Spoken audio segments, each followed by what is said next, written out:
Estimados amigos de ESPN Knockout, el saludo renovado como siempre y el placer de estar con ustedes aguardando por allí un like cuando les guste el tema, por el otro lado la suscripción y sus opiniones. En este caso seguramente más de uno va a querer opinar porque el tema que traigo sobre la mesa es atractivo y al mismo tiempo tiene sus bemoles y sus complicaciones. Es el famoso tema de las tarjetas. Ustedes saben que habitualmente, cuando intervengo en las transmisiones de ESPN Knockout, tengo la oportunidad de llevar la tarjeta. Cosa que a mí particularmente me resulta muy placentera y que al mismo tiempo es también una tarea que obliga a una gran concentración y también a una gran exposición en cuanto a, bueno, coincidimos con el fallo, no coincidimos, coinciden los telespectadores con lo que uno está viendo. Es muy atractivo. A mí me gusta hacer las tarjetas, sabiendo que siempre está el riesgo famoso de la apreciación. Digo esto porque muchas veces tenemos una visión que luego no coincide con la de los jurados. Yo respeto, por supuesto, a todos, pero también es cierto que a veces uno piensa, ¿cuál es el criterio con el que se ve una pelea? ¿Quién gana un round? ¿Cómo se gana un round?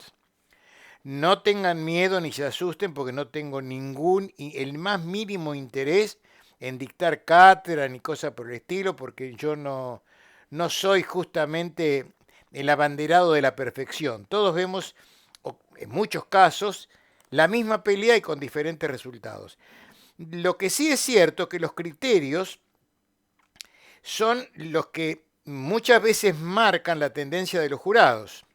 Por ejemplo, hay un criterio que se mantiene desde hace años, que es que aquel que lleva la iniciativa es el que tiene siempre una, digamos, una ventaja o una preponderancia con aquel que está subordinado a la iniciativa, en función de ganar el round.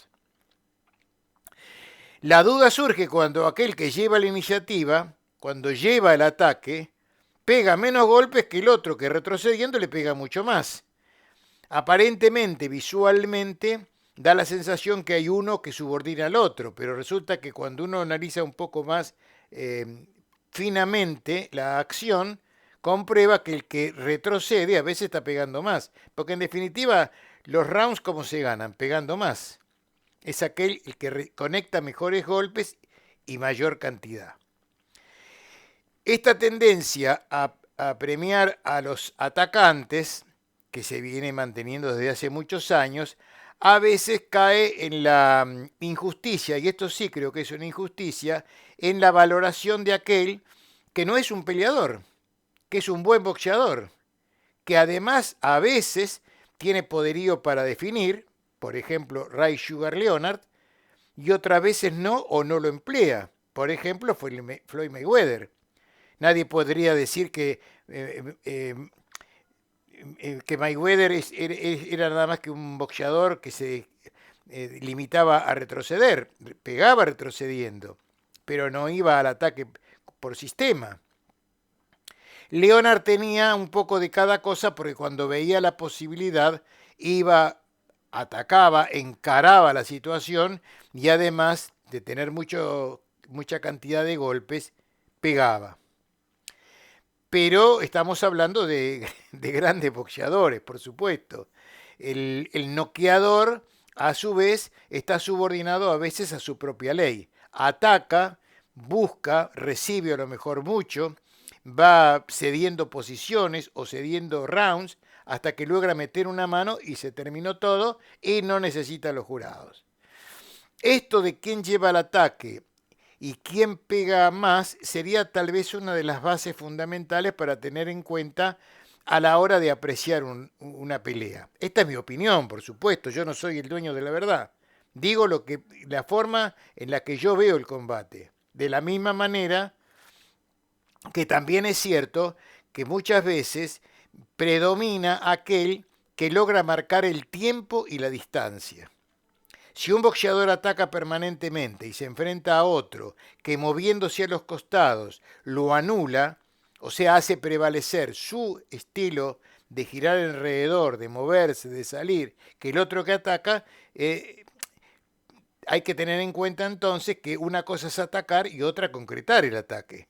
Y entonces aquel que se está moviendo a los costados permanentemente, a lo mejor luce de una manera interesante, pero también está siendo más efectivo, porque está anulando la iniciativa del otro.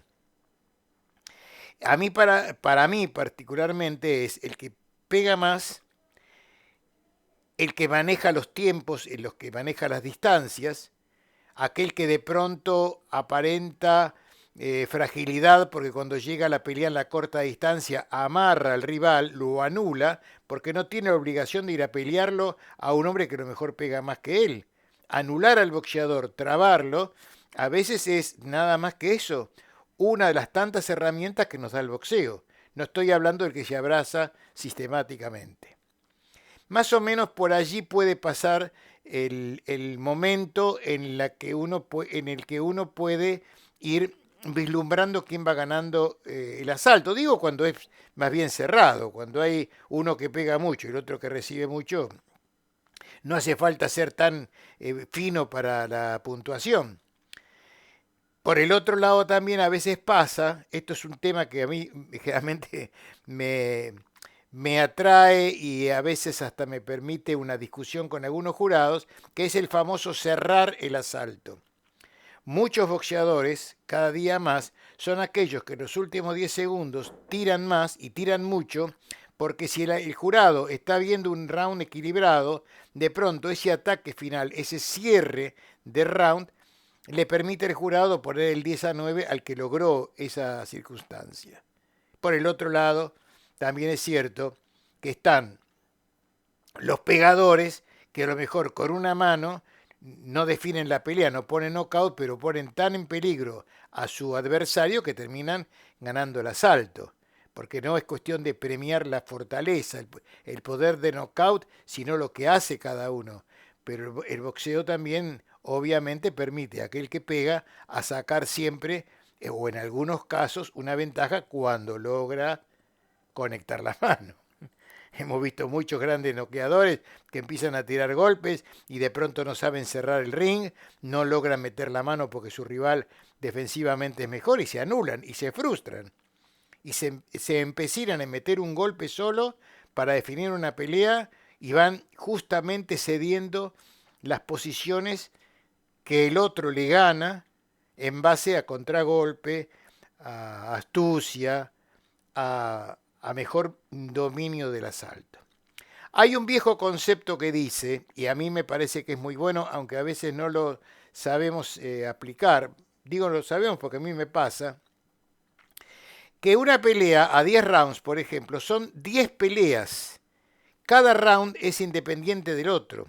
A veces en el jurado hay una tendencia a, si tengo muchos puntos de ventaja para uno en los rounds iniciales, ese temor de estar exagerando la nota y achica los rounds siguientes, se los da al rival y ahí empieza a establecer una especie de semiparidad que luego, cuando llega el momento de la verdad, no es real, porque hubo uno que ganó a lo mejor por breve margen de los 10 asaltos, 6 o 7,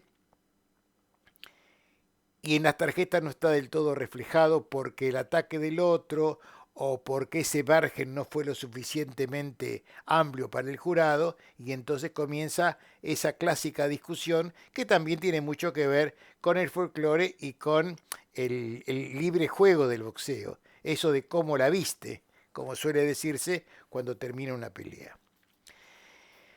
Es deporte de apreciación, es deporte en donde cada uno expone lo que tiene y lo que puede de la mejor manera posible. Ni hace falta ser un tremendo peleador y nada más, ni tampoco un gran bailarín y nada más, sino saber utilizar esas herramientas para ser en definitiva quien pegue más, que por ahí pasa la cosa. Seguramente más de uno de ustedes tendrá su visión, tendrá su enfoque, tendrá su disidencia, y esto es también, ¿por qué no?, lo que significa la sal del boxeo.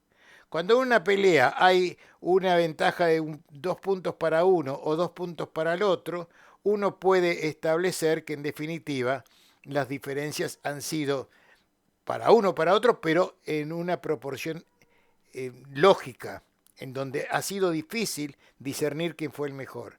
Cuando el puntaje pasa de 4 o 5 puntos no debería haber dudas para nadie y sin embargo muchas veces las hay.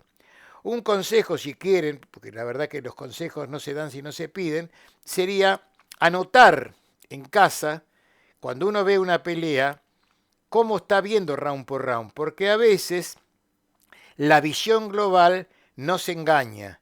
Nos engaña y cuando termina el combate decimos, sí, a mí me parece que ganó fulano porque estuvo mejor. Y a lo mejor, analizando la pelea asalto por asalto, las diferencias numéricas son diferentes.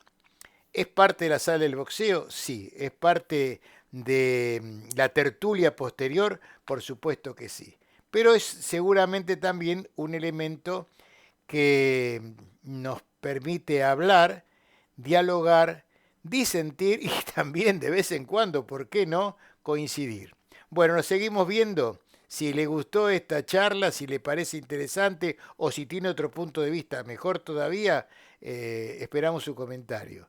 Gracias y nos encontramos en cualquier momento a través de este canal de YouTube de ESPN Knockout.